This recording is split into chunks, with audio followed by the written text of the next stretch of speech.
Olá, você vai ver nesta edição do Câmara Rio Notícias. Câmara do Rio recebe nesta terça-feira secretários municipais para discutir orçamento da Prefeitura para 2019. Prédio onde funcionou o Cine Vitória pode ser tombado de forma funcional para só abrigar atividades culturais. Nós estamos correndo com esse projeto de lei porque é muito importante, porque é um equipamento que dá qualidade a toda essa região central da cidade. E um projeto completa 24 anos realizando visitas guiadas a cemitérios da cidade. Um dos objetivos desse projeto é desmistificar o cemitério, é trazer as pessoas para cá, onde em vez de ser um local de separação, que seja um local de encontros. Não saia daí, a gente volta já.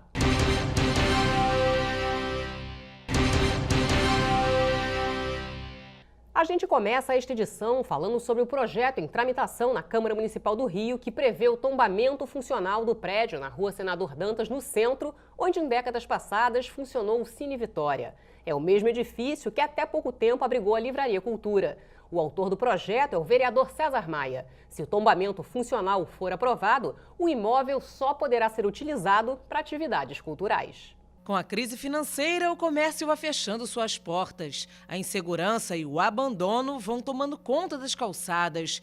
E com a Livraria Cultura aqui no centro do Rio, que fechou suas portas recentemente, não foi diferente. A livraria ocupava esse prédio onde já funcionou o antigo Cine Vitória, inaugurado na década de 40. A livraria fechou, ninguém sabia que isso ia acontecer.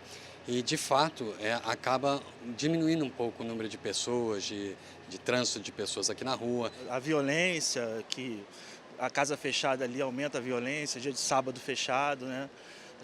O movimento da casa também prejudicou um pouco devido à falta de circulação de pessoas, né? Então, se vocês olharem para lá, você vê agora a quantidade de pessoas que estão ali, né, de moradia, né? E fica preocupante até circular na cidade, nesse pedaço aqui, devido ela está fechada. Teve uma baixa do movimento muito grande, onde dia de sábado quase não tem nem mais movimento nenhum.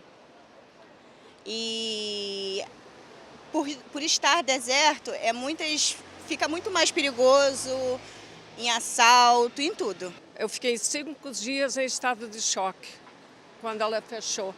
E agora, para completar, temos aí, ó, os nossos vizinhos, são os mendigos, que o prefeito não faz nada para tirar, né? E nós temos que conviver com eles, com as pessoas fugindo da Senador Dantas. Mas um projeto de lei que tramita na Câmara Municipal, de autoria do vereador César Maia, determina que o antigo prédio do Cine Vitória seja utilizado apenas para fins culturais. O Cine Vitória é um equipamento que tem um valor arquitetônico imenso e que, nos anos 40, passou a ser um dos equipamentos mais importantes do centro da cidade. Infelizmente, nos últimos anos, passou a ser usado como cinema pornô. Mas, graças a Deus, ele terminou sendo comprado, eu era prefeito e fiz o tombamento. Fiz o tombamento do equipamento, do edifício, e não da sua função. Agora, quando, infelizmente, a Livraria Cultura teve que sair do Cine Vitória, né? Eu fiz um outro tombamento, só que agora o tombamento funcional, para que ele seja usado apenas em atividades culturais. Nós estamos correndo com esse projeto de lei porque é muito importante, porque é um equipamento que dá qualidade a toda essa região central da cidade. É a única livraria que eu gostava de vir, porque tinha de tudo, muita coisa, não era pequena. Livrarias que nem as outras são menores, né? Essa aqui ela tinha um atrativo de você poder estar e ter a demanda que você precisava, né? Era muito agradável aqui. Câmara do Rio aprova a lei que cria espaços infantis de atendimento noturno. Projeto de lei determina a realização de palestras em academias sobre o uso de anabolizantes. Proposta obriga a instalação de sinalização sonora em elevadores. E Câmara do Rio entrega o conjunto de medalhas Pedro Ernesto à jornalista e diretora da Federação das Indústrias do Estado do Rio de Janeiro, Maria Fernanda Hipólito Chaves.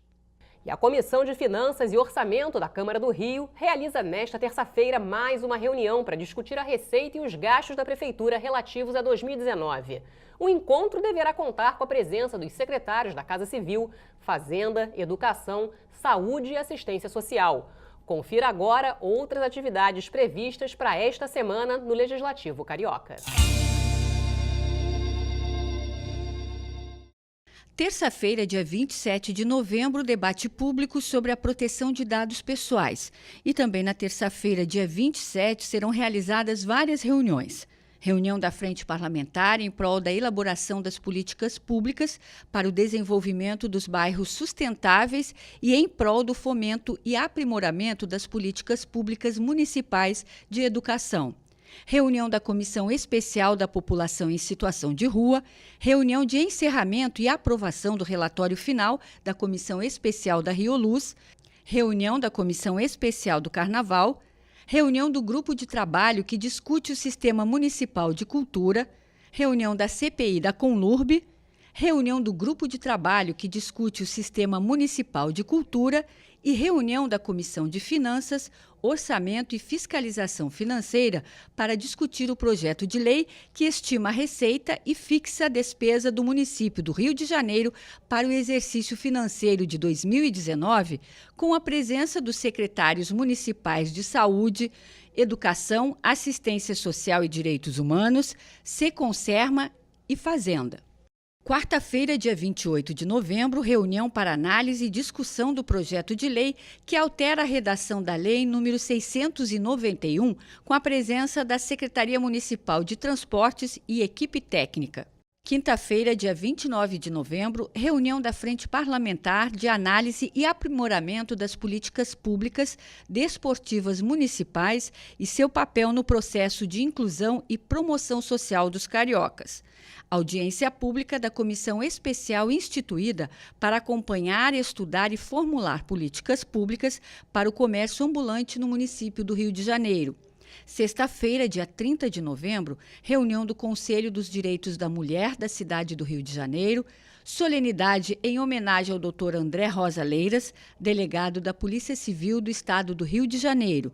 E durante essa semana, no saguão da Câmara Municipal, será realizada a exposição sobre o mês da consciência negra.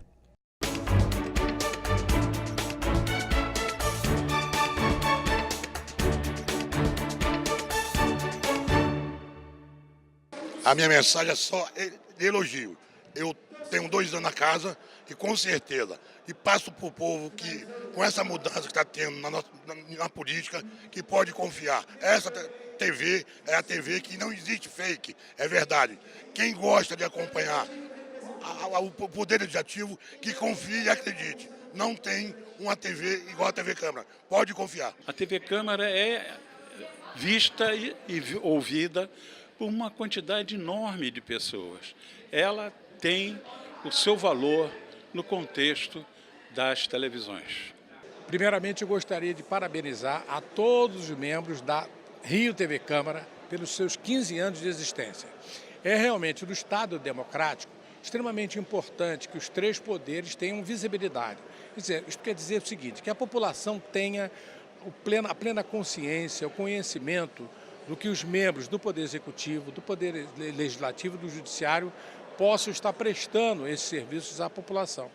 Nós aqui, especialmente o Legislativo, não temos a visibilidade, por exemplo, que o Poder Executivo tem, porque a TV aberta, os canais todos dão ampla divulgação aos serviços, sejam eles bem prestados ou principalmente os mal prestados.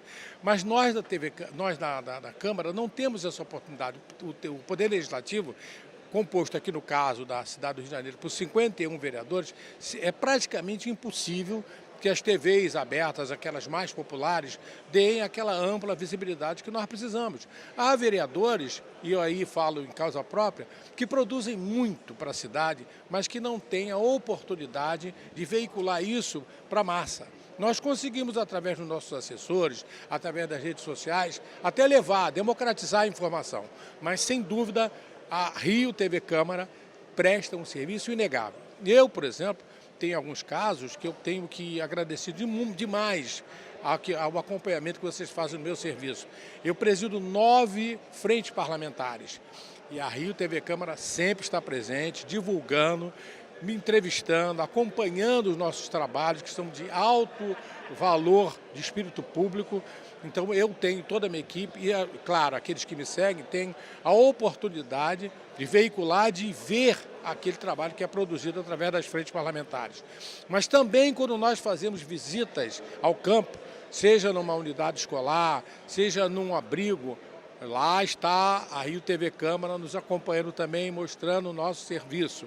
Aqui nas audiências públicas, tanto na nossa comissão permanente de Orçamento e Finanças, como na Comissão Permanente dos Direitos da Criança e do Adolescente, também a Rio TV Câmara está lá mostrando o nosso trabalho. Eu falo por mim, mas tenho certeza que os outros 50 vereadores são muito gratos a esse excelente serviço que vocês prestam. Muito obrigado à Rio TV Câmara e espero que nós consigamos comemorar mais 15, mais 15, mais 15. Parabéns a todos vocês. Muito obrigado.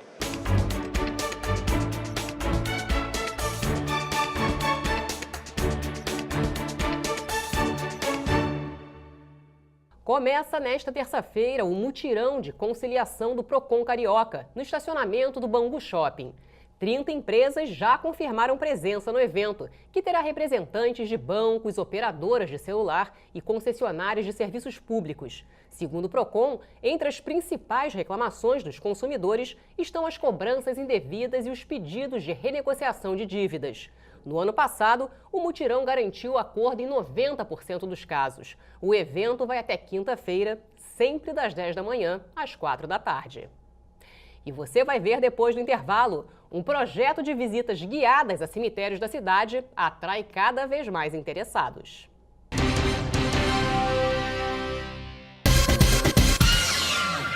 Quer saber o que acontece de mais importante na Câmara Municipal? Então não perca o resumo da semana às sextas, 6h30 da noite.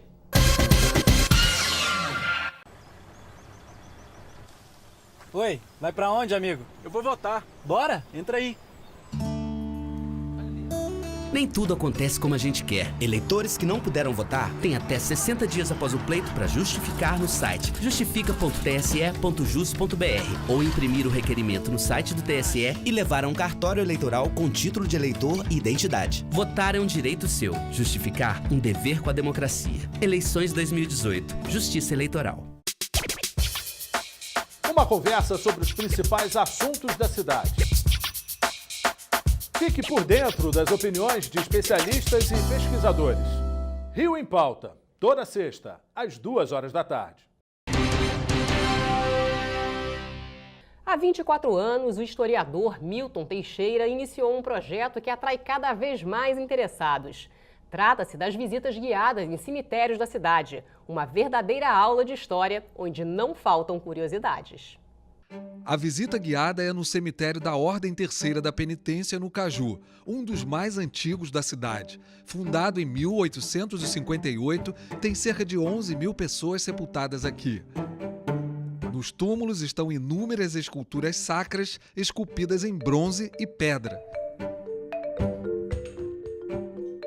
A visita guiada pelo historiador Milton Teixeira começa na Alameda Principal, onde estão os jazigos de vários estilos: Art Deco, Idade Média e Grego Clássico.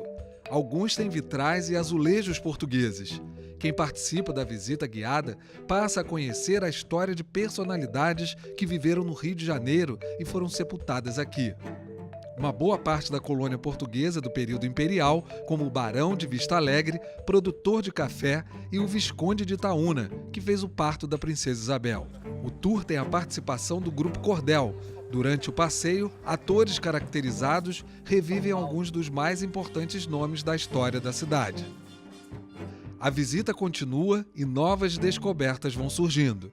Muita gente não sabe, mas essa capela é uma das construções mais antigas do Cemitério da Penitência. Começou a ser construída em 1885 e só foi concluída em 1905. É a primeira igreja em estilo neogótico da Zona Norte e foi tombada pelo patrimônio histórico do município. A capela foi toda reformada e o visitante tem a chance de conhecer por dentro, onde sempre há missas de corpo presente. As visitas guiadas pelo historiador Milton Teixeira começaram há 24 anos. Um dos objetivos desse projeto é desmistificar o cemitério. É trazer as pessoas para cá, onde em vez de ser um local de separação, que seja um local de encontros, de congraçamento. As visitas são gratuitas e todo ano atrai cada vez mais público que conhece o lado curioso dos cemitérios da cidade. Estou impressionada, que eu nunca vi esse tipo de coisa, estou encantada com tudo aqui. Eu acho um lugar maravilhoso de andar, na minha concepção, e hoje eu estou assim maravilhada de ver como é que está diferente, como é que está bonito mesmo, né? E ainda saber a história daqui é melhor ainda, né? A história do Rio de Janeiro, que poucas pessoas conhecem direito.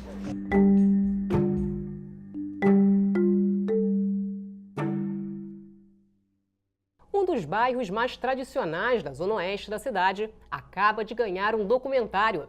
O jornalista Alexandre Madruga e a psicóloga Janaína Ribeiro se uniram para contar a história de Sulacap. O repórter Sérgio Costa conversou com os responsáveis pelo documentário. A iniciativa partiu de 2 amigos de infância moradores de Sulacap, na zona oeste do Rio. Alexandre Madruga, jornalista, Janaína Ribeiro, psicóloga. Alexandre, como é que surgiu essa ideia? A ideia, a gente, na verdade, a Janaína teve foi a pioneira da ideia de fazer um livro sobre o bairro. Como o livro não saiu muito bem do jeito que ela queria, então eu pensei assim, vamos tentar refazer essa ideia, refazer esse projeto, fazer uma coisa legal dentro do que a gente sabia que tinha. O bairro tinha muita história para contar. Então eu propus que vamos fazer uma coisa nova. Não era nem fazer um documentário, um DVD, era para fazer um livro. Só que como os custos eram muito altos, eu fui repórter de TV e tudo, eu falei, vamos tentar, o que dá para fazer? Alguma coisa digital, só na internet? Até surgiu a ideia de fazer um vídeo mesmo, e aí correr atrás de parceiros para poder viabilizar a ideia. Mas partiu dela primeiro, vinha fazer a história do bairro mesmo. E, Janaína, foi difícil resgatar imagens de época, né? Porque agora é mais fácil. Você deve ter utilizado a tecnologia, drone, mas tem imagens de Sulacap bem antigas, né? Não foi difícil, não, por conta exatamente das parcerias, né? Os moradores, eles embarcaram na ideia junto conosco. A cada pessoa que a gente contactava era uma pessoa que se dizia assim, eu quero falar do meu bairro, eu quero... Dava aquele motivo de pertencimento que a gente fala muito no documentário. Então não foi difícil, não. E, Alexandre, como é que foi esse envolvimento com os moradores? Ou seja, vocês devem ter conseguido captar histórias bem interessantes, né? Assim, um pouco do trabalho de montar, a gente falando profissionalmente de montar o projeto, como jornalista, o trabalho foi um pouco facilitado por eu ser morador do bairro há 43 anos. Então, assim, facilitou um bocado o trabalho a gente ter esse acesso, esse conhecimento, mas a gente, na verdade, não queria contar. Nós não queríamos entrar no vídeo e contar a história do documentário. A proposta de início é, nós não vamos aparecer. A gente quer que as pessoas contem as suas histórias. Então aí foi mais fácil, assim, vamos atrás das pessoas mais antigas, né, tradicionalmente, né? Até a gente conseguiu bastante gente, até muito nova, a entrevistada mais nova tem 23 anos, mas trabalha voluntariamente no bairro, fazendo na parte de ecologia. É uma área possível de lazer e nós procuramos o lazer tão longe de casa, tendo esse cenário único que é o bairro de Sulacap. Até a gente entrevistou a dona Valquíria, que tem 100 anos, que vai fazer 101 esse ano, que assim, super lúcida, a parte do documentário, então assim, o final do documentário é quando ela entra e todo mundo adora porque é super espivitada, fala à vontade. Fiquei dançando ali na frente da orquestra, pulei e dancei. Sulacap teve aí o primeiro projeto de moradia popular do país, né? Isso é muito importante porque vocês acabam datando aí essa história. Acho que foi um achado, né? Foi um achado, que a gente, quando começou a fazer o documentário, a ideia era fazer a história do Jardim Sulacap. A gente precisa contextualizar que a Sulacap é um bairro na zona oeste do Rio, mas parece muito uma cidade do interior. Apesar do seu tamanho, hoje deve estar aproximadamente com 15 mil habitantes, mas assim, todo mundo se conhece. Então são pessoas que moram lá há décadas. Quem vai para lá raramente vai embora, acaba ficando.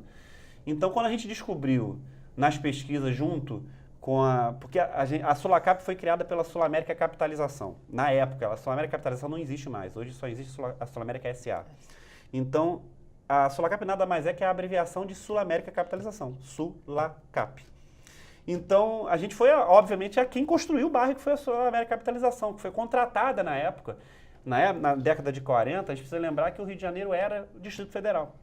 Então o governo tinha a preocupação de criar moradias populares muito fortes, porque não se tinha acesso à moradia. Onde antes foi a Fazenda dos Afonsos, as novas casas ficarão na fronteira das modernas instalações do Ministério da Aeronáutica, no Campo dos Afonsos, se beneficiando dos meios de transporte da rodovia Intendente Magalhães.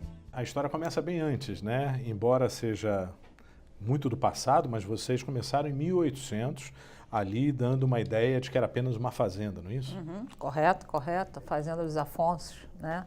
A gente fala também sobre Maria Graham, né, historiadora. A gente não quer realmente contar antes disso, porque é muita coisa, não parece não, mas é muita coisa sobre o bairro Jardim Sulacap. Campo dos Afonsos, né, que a gente pega Campo dos Afonsos. É muita história para contar. A gente meio que recortou e até brincam com a gente, não vai ter o 2, para chamar mais a atenção de outras partes que a gente deixou aí escondidinho para contar, não sei, de repente, quem sabe no futuro. Se hoje vocês fizessem o 2, como que vocês conseguiriam decifrar, caracterizar Sulacap, em poucas palavras?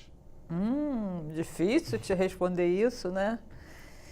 Um bairro bucólico, né? Um bairro bucólico, cheio de pessoas que amam estar morando lá e com características novas, né? Com uma população nova, com jovens que movimentam esse bairro e perpassam muito pela ecologia. Alexandre. Uma cidade do interior incrustada na capital. É isso, a Sulacap é uma cidade do interior incrustada na capital. É aquilo de todo mundo se conhece, é o bom dia, as pessoas na calçada, é um bairro bucólico, ainda seguro, perto do universo que o Rio de Janeiro está.